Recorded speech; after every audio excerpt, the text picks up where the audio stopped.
What is going on, people? It's Matt from LiquidLoans. In this video, I'm joined by an up-and-coming content creator.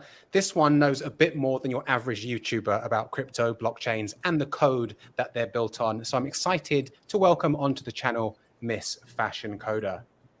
Hi, Matt. Thanks so much for having me. Yeah, great to see you. Thanks so much for taking the time to jump on. I've been checking out your YouTube channel, and I know you've just started, but you've got some really cool content. You know, it's really good. You're explaining stuff step by step. So yeah, good stuff for that. Oh, thanks. I've had a lot of fun doing those like how-to videos, and so it's been great for me because I get to learn it, and then I can just quickly explain it to others, hopefully. Yeah, it's good because you lay it out, like you have all your text on the screen as well, and you're there talking through it methodically and slowly. So it's really good to onboard people. But before we get into that anyway, I'm sure there's people on the stream who know who you are, some who don't know who you are. So maybe you could give us a quick bio and background so people find out more about you. Yeah, totally. So my crypto background, I've been invested in crypto for over 3 years now, and my dad was actually the one that got me into it. So my whole crypto experience revolves around my dad and I going through things and talking through things. And so it's been fun because I've been able to share it with him. But I started, a little over 3 years ago, and I've just long-term invested into lots of different coins. And then my dad told me about HEX, which was awesome. And then that just, propelled into the conversation about PulseChain and PulseX. And then that launched us into all the different projects of the ecosystem, like LiquidLoans. So cool. So cool. So how did your dad get into crypto? Has he been in it? Obviously, you've been in 3 years. He was in a year or two before you. Actually, I'm not sure. I think he may have just entered in a couple of weeks before I did. He was doing day trading of futures on the side of his like normal 9 to 5 job. And so he heard about it from that. And then moving forward, he's like, hey, you should invest some money into this. And me and him, we've always had a very open relationship about talking about finances. And so it was not a big deal because we've always talked about finances. So then getting into crypto was just like the next step. Yeah. That's so good because I think a lot of people, and I'm not saying it's parents' fault in general, but like schools and parents and elders, a lot of the time they don't talk about finances, maybe because they don't know about it. And you're kind of just pushed out there to make your mistakes in the world, right? So it's great that your dad was open from a young age and obviously you knew he was trading and then started mentioning crypto to you. That's awesome. Yeah, so it was great. How did you get into crypto? Like many people, I got into investing. I was doing other stuff. So I was doing some ETF trading, so exchange traded funds. Also, I was doing some gold and sorry, are you getting feedback or is it me? I can hear something in the background. I can't, but should I mute? Have you got my I can, yeah, so when I'm talking I can hear myself. Have you got anything open? Have you got YouTube open at all? No, just StreamYard. Okay, that sounds better. How's that? But don't mute. Yeah, so now you muted your mic. You muted your mic. Okay, cool, no worries. So yeah, going back to your question, I got into some gold and silver, and then some exchange traded funds and stocks and shares and stuff like that. And I heard about crypto, and I was like, you hear about these people getting rich, and it sounds really annoying because they're getting really rich and really fast. And you kind of think, well, hopefully that's just a scam, and I'm going to stick my head in the sand. And then after a while, you can't ignore it, and then you end up going down the rabbit hole, getting some Bitcoin and all that stuff. So I'm sure the same path as many other people. And then when you get into crypto, you're like, what the hell was I doing messing around with something that's giving me like 6 or 7% a year when I can get 6 or 7% on a Wednesday morning? You know what I mean? Totally. So how did you get into coding? Because you're actually a coder by trade, right? Yep. And so I actually got into coding when I was 13. I had a computers and business class, actually, and we had for the entire semester, we had to have our own company. So naturally, I had a clothing store as my company. So where, sorry, the fashion coder comes from then? You're into fashion and coding. Yep, exactly. And so I had this clothing store, and the professor, she had her son come in, and he was a web developer. And once he like came in and taught us how to build websites. I thought it was so cool. And the assignment for that particular class was to make like a 5-page web page for our specific business. And I ended up making like 20 pages because I seriously had so much fun doing it. And so, yeah, so that was like the introduction into it. And then when I was in high school, I went to a tech college alongside high school, and I learned how to build computers, how to network, and also how to code. And that's when I realized I loved coding.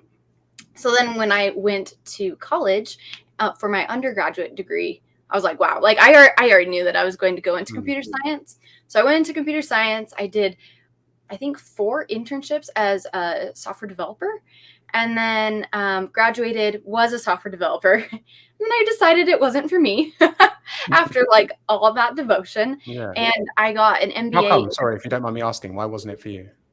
So coding in college is a lot different than coding in real life.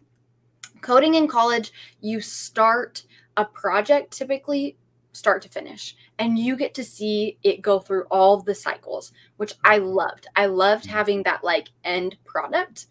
And with real world, coding, you're basically jumping into a company that already has a project that they've been working on, typically for years, unless you're in a startup.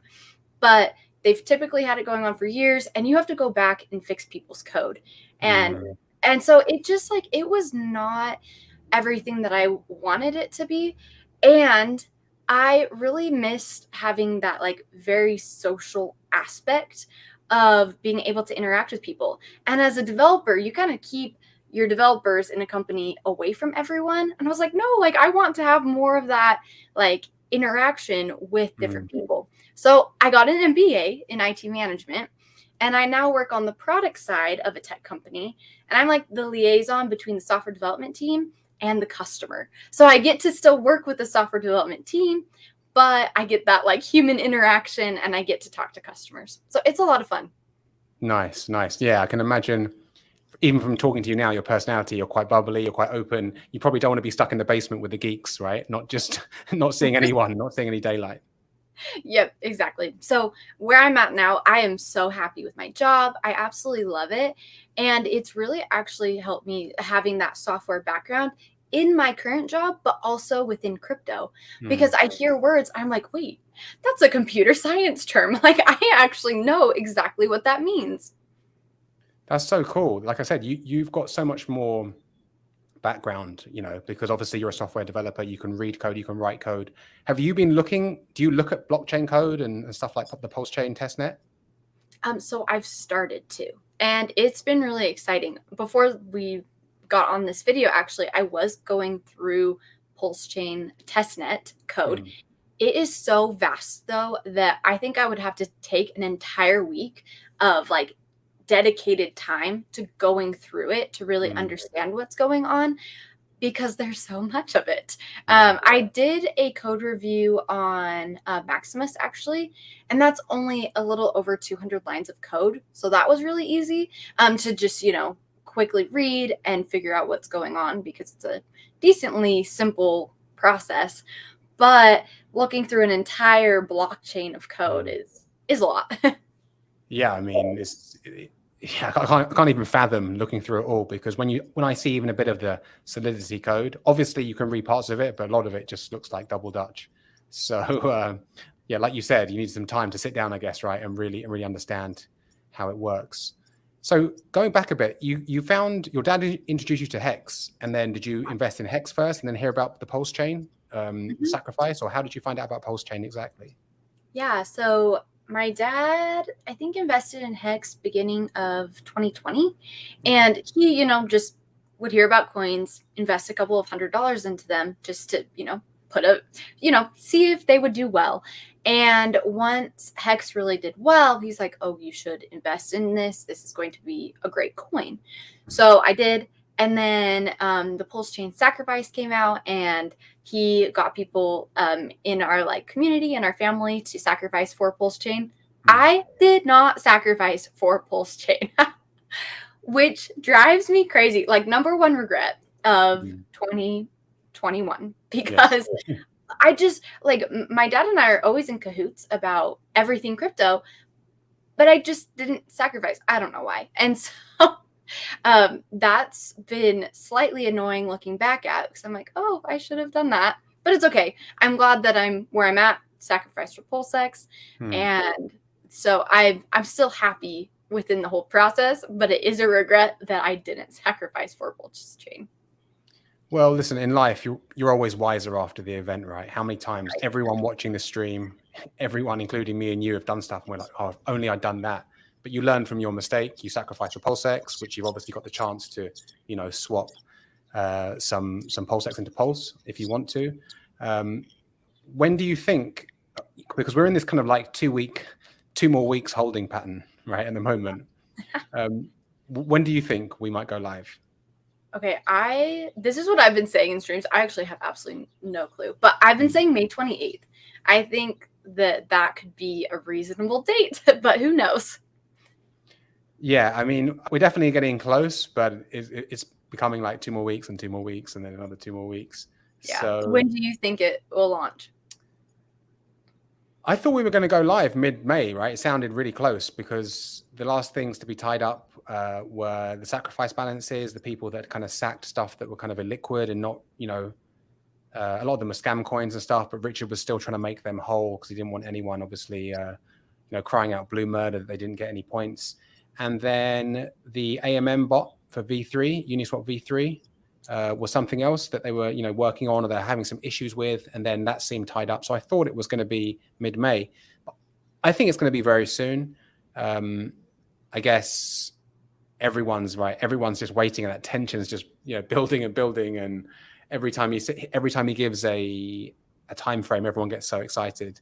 So yeah, I'm still quite positive it's going to happen this month, but probably, if it doesn't happen this month, I'm hoping June, because how many more times can you stretch out 2 more weeks? I don't know, but it's a great question. And he has a live stream, I think, tonight too, that he's supposed to like identify what's going on or something. Yeah. Oh, really? I didn't see that. He did one with some Playboy model the other day, and also he did one with the director of the documentary, which I just caught up with today. But that's cool. If he's got an update, everyone's waiting with bated breath to see what he's going to say. So hopefully this month, if not June. But I guess I spoke to so many people, and it's just like that pressure cooker. Like everyone, it's weird. Obviously, we all wanted it to come out straight away last year, but then the good thing of it being delayed is all these protocols like LiquidLoans and other protocols have built upon it. So when it does go live, if it's this month or if it's next month, what's going to be your play? Sorry if a dog barks in the background. That's not So I didn't sacrifice for PulseChain, right? Yeah. And I did sacrifice for PulseX. I've kind of like gone between a couple of different things of, what do I do? And I've seen so many people talk about, their strategies, which I'm so glad that I've been able to, hear from that. I think what I'm going to do at the moment, and it could always change, is I'm looking at, taking the ratio trading and using my ERC20 tokens to, trade into PulseX. My thought on all of it is that what's going to happen is people are going to be going from PulseX to PulseChain. So I don't want to go in that direction. And so I think I'm going to try and just get as much PulseX as I can. And then I'll DCA into PulseChain eventually. But yeah, I'm not sure exactly how that's going to work, but that's my plan. What's your plan? Well, before I tell you mine, that's actually a really good, I think that's a good play, because a lot of the time when everyone thinks things are going to go one way, it goes the other way. And it sounds like you're kind of zigging when they're zagging, right? Because I think a lot of people are thinking they're going to swap their Pulse into PulseX. But maybe it'd be a good idea, to acquire PulseX on the cheap. And then, there will be a dip at some point, and then you can get more PulseChain. So, clever thinking. Luckily, I sacrificed for PulseChain and PulseX. And I think I'm just going to sit back and watch the fireworks. I've heard a lot of people talk about it, and it's like, I want it to launch like everyone else. And it's not even like I want to launch and take profits and, get money or anything like that. You just want to play with the network. You want to play with the liquidity providing, the PulseX staking pools, because they're very similar to. Have you used Binance Smart Chain before? Just a little bit. Okay, cool. So PancakeSwap, I think PulseX is pretty much a clone of Ethereum, which is a copy of PancakeSwap, or it might be a direct fork of PancakeSwap. And they have those single-sided staking pools where you could take the cake token and stick them in these different pools and just earn, other tokens and then sell those and compound and stuff like that. So when I first got into crypto, I was messing around with those and I found those quite easy and quite user-friendly. But yeah, I'm just excited to just play with it, but I'm not going to do anything crazy. My Pulse is going to be staked with a validator. And at some point, then I'll be taking some liquidity via LiquidLoans protocol. My PulseX will be staked in one of the single-sided staking pools, although I think I've seen it might take a week or two for those pools to go live, just because people need to vote on those on the DAO. Yes. And then my HEX, I'm all staked, so I'm going to get my copy of my HEX, and that's pretty much it, really. And what else is there going to be? Oh yeah, of course I've got some ERC20s. I've got a bit of USDC, some dry powder sitting on the Ethereum side, obviously. So when that gets copied over, I'll probably use some of that to scoop up some more Pulse. I think that's the only kind of trading I'm going to be doing, but nothing crazy. I don't want to get too cute, if you know what I mean. Yeah, because I think a lot of people are going to be in a frenzy, which is not always the best thing, because I think you can kind of get wrecked when you do a ton of trading like that. And who knows what will happen immediately too, like if trading will be just insane. Yeah, I think, people that have been around longer than me and you, like Randy Hilarski and other crypto guys I've had on here, they've said they've seen this quite a few times before, that the blockchain's launching and it's a feeding frenzy. And especially, it's been a year of, the build up to this. So as we saw, I think about 30 or 40,000 wallets sacrificed for PulseChain. And then obviously, was it double or maybe even triple the amount sacked for PulseX? So Yes. you've got all this pent up, tension. I'm sure there's going to be a lot of volatility at the beginning, and just holding tight, I think, will do a lot of people, good, rather than trying to get too cute. Because I've tried to rush things in crypto before, and they've never really worked out. I've seen what I thought was an opportunity, and then brought a top, and then seen it retrace 60-70%, and especially with, I'm sure you're aware, the bridge isn't going to be live for the first couple of days, so that ratio trading could be a bit iffy. What's your thoughts on that? I think it's going to be interesting to see what happens with it because I've never ratio traded anything before. So yeah, I think it could be a good option, at least for being where I'm at in my position, but also like maybe it won't be. So I'm okay with sitting tight and not doing anything, but at the same time, I'm ready if there's like a good buy. Yeah, exactly. Yeah, like you said, all right, you need a plan, but you also need to be flexible, because things aren't going to go as we know in life, right? You make a plan and then life has other plans for you a lot of the time. So you need to be flexible, and it's good to say, okay, I'm going to do this, this, and this. But, if you see an opportunity and you think it's a good one, then of course, go for it. The problem with, especially newbies with ratio trading, they might see a 1-for-1 and think that's good. But then when the bridge goes live and there's a dollar value, and they found out they could have got, a lot more, 10 times more or what's not. So yeah, I think it's weird, isn't it? You don't want to try and be too clever, but again, you don't want to, if you see an opportunity, you don't want to miss it too. So I guess it's about just seeing how things go, and it's all speculation, right? We don't know, but it's really exciting. It's really, really exciting. Yeah, it is. My dad actually said something really interesting, and it's been what I've been telling people, is he told me to look at the different coins that I want and set a goal of how many I want of each. And so like for PulseX, I feel like I'm at a really good spot. I'm really happy with where I'm at there. But clearly I don't have any PulseChain. And so I've set a goal of how many PulseChain I want. And so once, the ratio trading comes out, and then also once like full launch, I'll be able to, look more at how I'm going to meet my goal of how many coins I want. And so, if you're not where you're at, where you want to be at, then just set goals of where you want to be at, and then, get there. Yeah, I mean, listen, everything goes up and everything comes down, and there's no way that there's not going to be dips in there. And, you sound like you have a good mindset. You're not going to rush in. You're going to DCA in and pick up some PLS. And I get where you're coming from when we see, people think, okay, I've got to try and get in. I've missed the boat with the sacrifice, but the blockchain hasn't even launched yet. So as long as you DCA in, you might DCA near a dip at the bottom, which is great.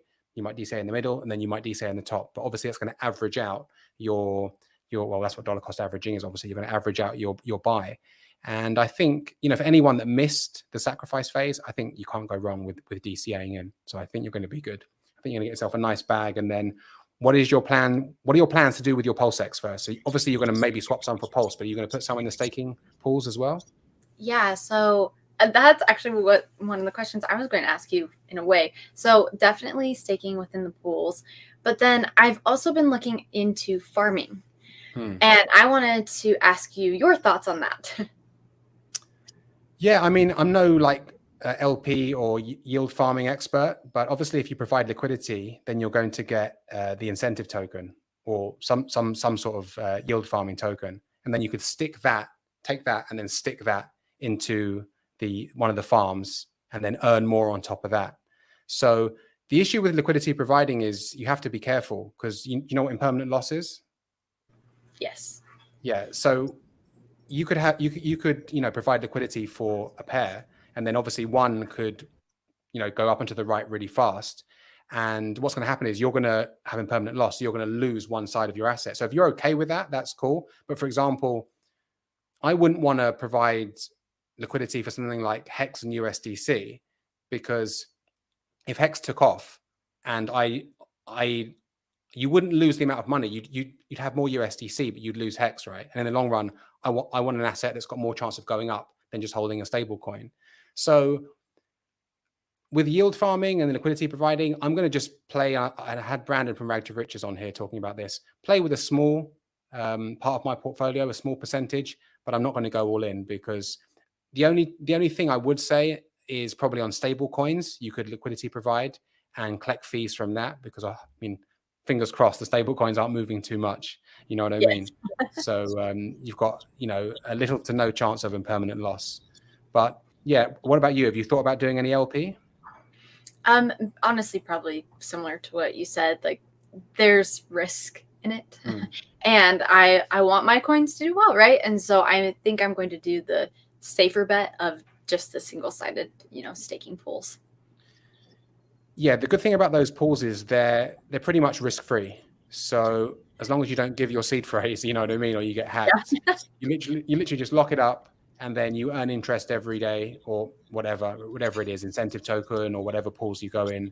There'll probably be, a multiple number of coins that say, okay, we're going to give X amount of APY to anyone who stakes in our pools. So I found that really simple, especially when I was getting into crypto and I was messing around with Pancake Swap, and they're called the syrup pools. So I think for most people that would be a good start, especially if you're used to staking with HEX, and then you can stake with those pools, and then maybe take a tiny amount and provide some liquidity and see how that works out. And from there, you can get the incentive token and then yield farm with that. Does that make sense?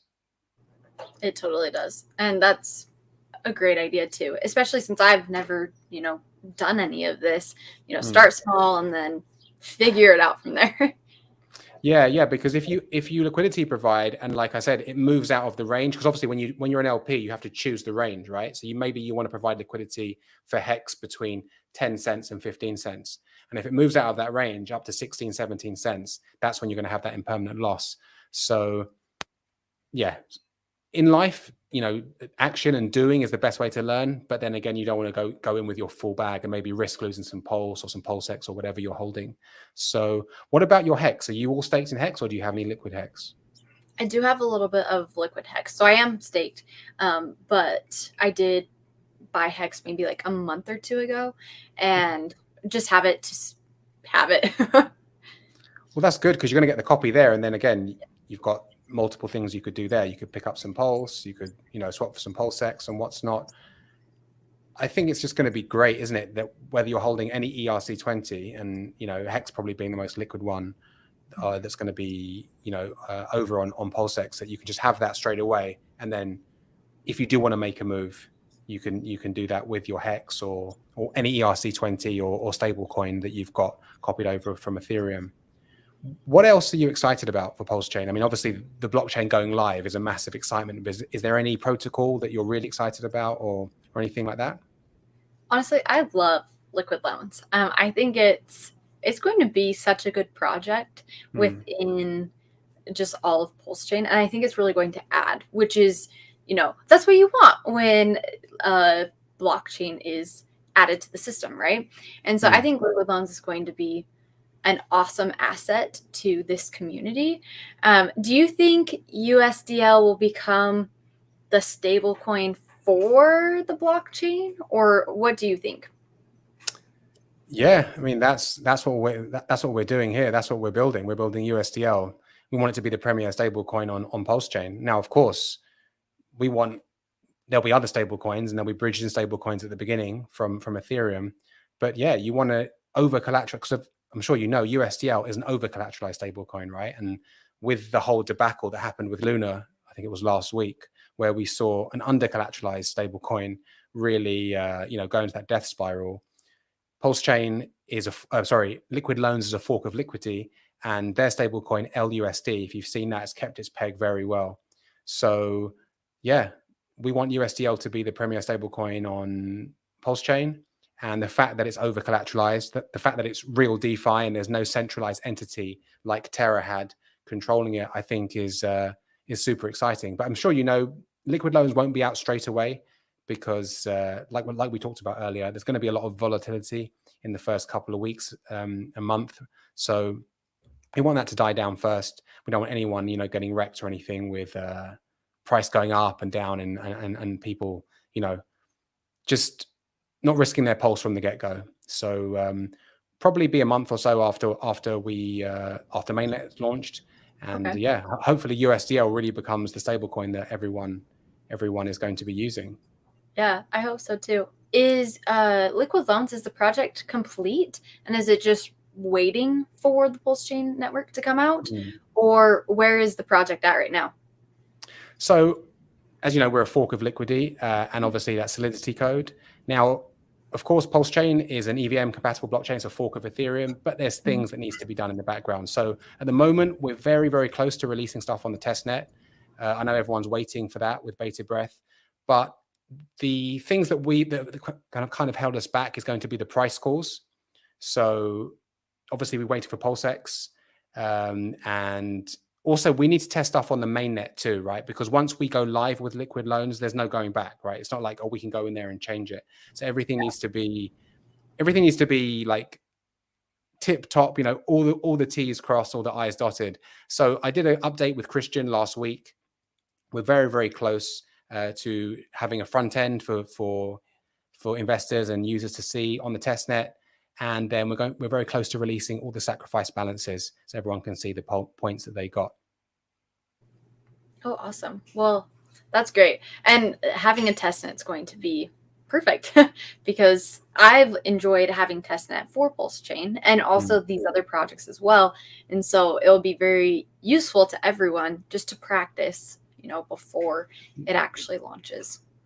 Yeah, I mean, obviously you want to, you know, get okay with it before it goes live. From the limited stuff that I've seen myself, it's looking really, really good. You know, I think a lot of people are going to be blown away. Really, really easy to use, clean interface, and it's going to bring so much value to PulseChain. You know, being able to use your Pulse as collateral, get liquidity, and hold on to your coins. And of course, we want everyone to collateralize safely, you know, and hold on to their Pulse forever. And hopefully, you know, it's going to help.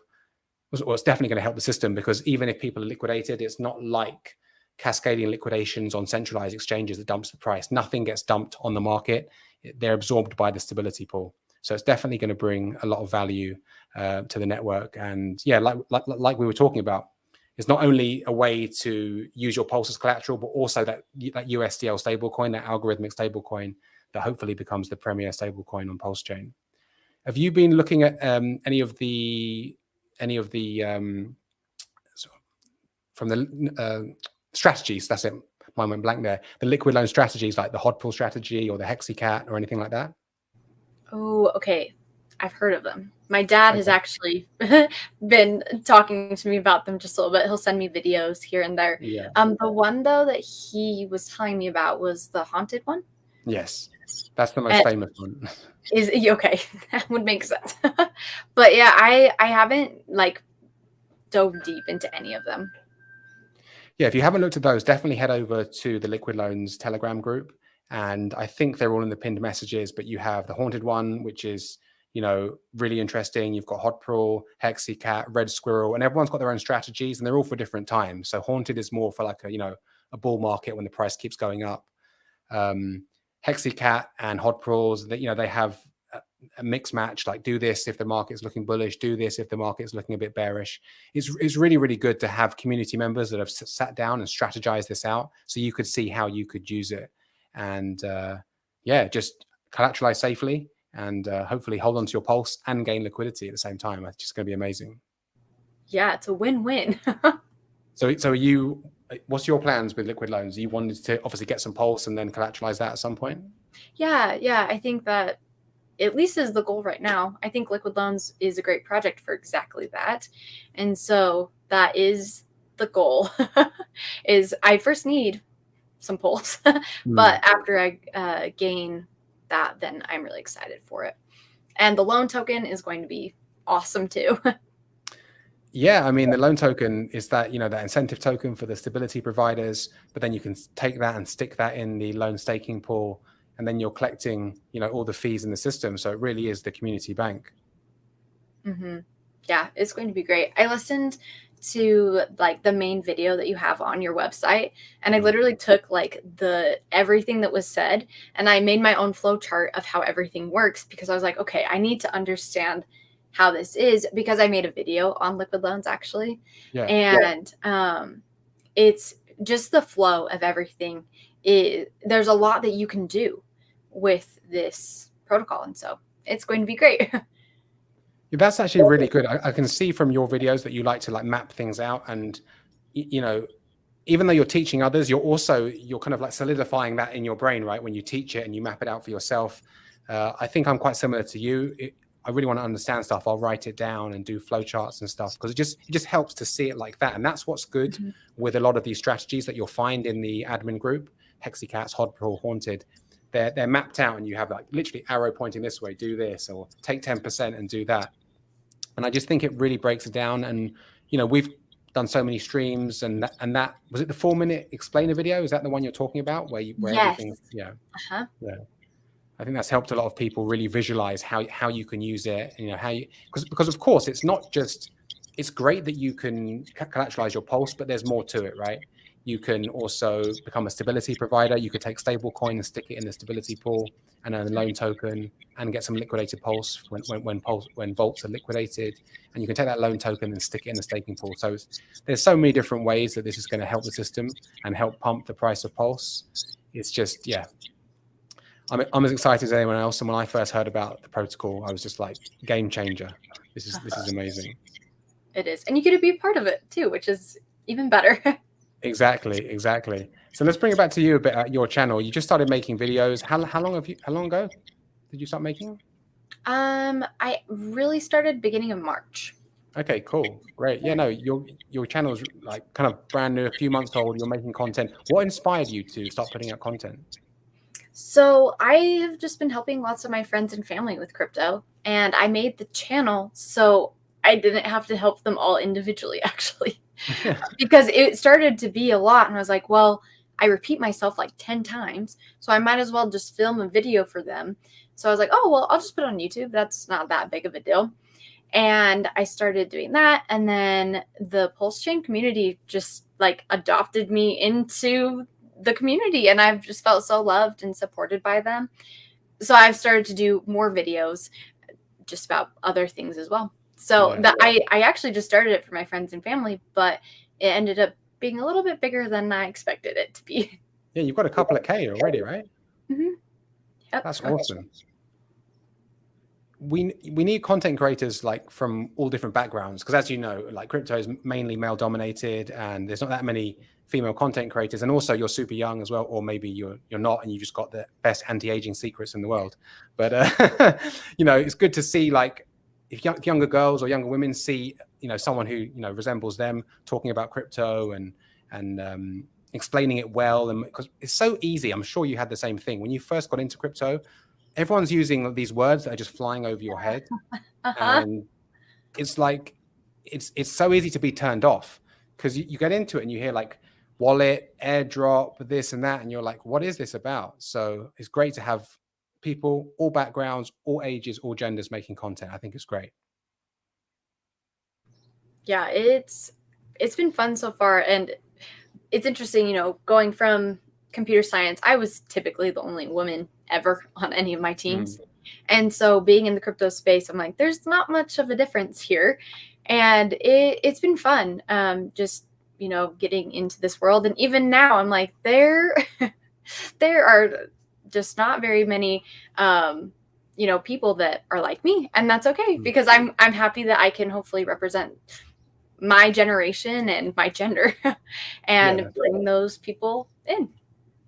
No, you're doing a great job. It's really, really good. What are your goals for your channel? Yeah, so one of my goals is I didn't realize that nobody really does code reviews of any project. And because I have that as my skill, that is definitely going to be one of the things that I'm going to continue to do, is diving into the code and hopefully explaining it. Because, you know, we can sit and talk and people can, you know, market what they want to market about their projects. But really what matters is the code behind it and if it actually does what they're marketing. So my goal is to, you know, get into that more and post content of code reviews of projects. I'm excited for PulseChain to come out, because then I can really go through their project and hopefully highlight things. So I'm thrilled to do that. And then also with the other projects in the ecosystem. And let's see, what else? I love doing the how-to videos. I think they're so fun.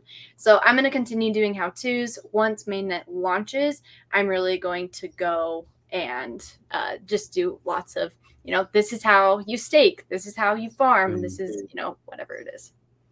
That's awesome. You know, number one, it's going to make you so unique. You know, you're going to say, hey, the code does what it says on the tin. And number two, I don't think you can have enough good, simple explainer videos and breakdowns, because again, it's so easy to be like, oh yeah, get your MetaMask and put the RPC in and do this and do that. And people are just like, what language are you talking? So to have that on the screen, like your face on the screen with click here, open this and stuff like that, I think it's really gonna help a lot of people. So that's awesome. I hope so. And that's the whole purpose of me having my channel, is it's, you know, not to be anything else but a helpful guide, hopefully, for others, because that's why I started my channel, was to help my friends and family. And so if I can help more people with my content, then that's perfect. That's wicked. That's great. You know, you're gonna have good karma as well. You know, the more people you help, the more it comes back to you. So that's awesome. What about outside of crypto? Like, what else do you do? What else do you like to do apart from coding? Yeah, so I actually have 4 sisters, Wow, and big family. yeah, I love them. They're so cute, and we're super close in age. From the oldest to the youngest, they're 6 years. And so I feel like I spend a ton of time with them, and then I'm really close with my parents too. So like anything with my siblings is way fun. And then I am very involved with my church, actually. So I'm one of the missions coordinators at my church, and I'm over all missions trips. So I love traveling. I love humanitarian work. So that's kind of like what I focus on when I'm not involved in other things. That's awesome. You've got a rich life already, right? You've got a great family, you've got great parents, and crypto is like the sprinkling, the icing on the cake. Awesome.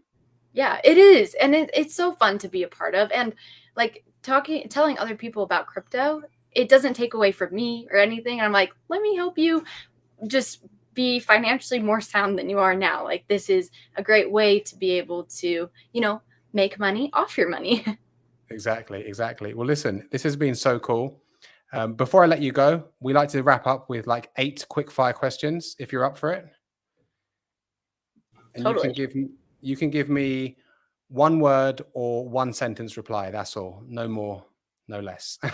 So first, the question is, best piece of advice you were ever given? Oh, goodness. Do something that your future self would thank you for. Very, very good. Favorite food? Ooh, okay, this one's hard. I have 2. Rice bowls or steak? Both good, both good. First ever crypto you bought? Ethereum. Biggest teenage crush? Oh, Zac Efron. Classic for the girls, obviously. Number 1 piece of advice for no coiners? It's not too late to get in. The best day to get in is today. 1 thing you haven't done yet, but you must do before you die. Something on the bucket list. Oh, I have to see Machu Picchu. I want to go there too. It looks amazing. Sounds amazing. It does. Worst investment you ever made? Oh.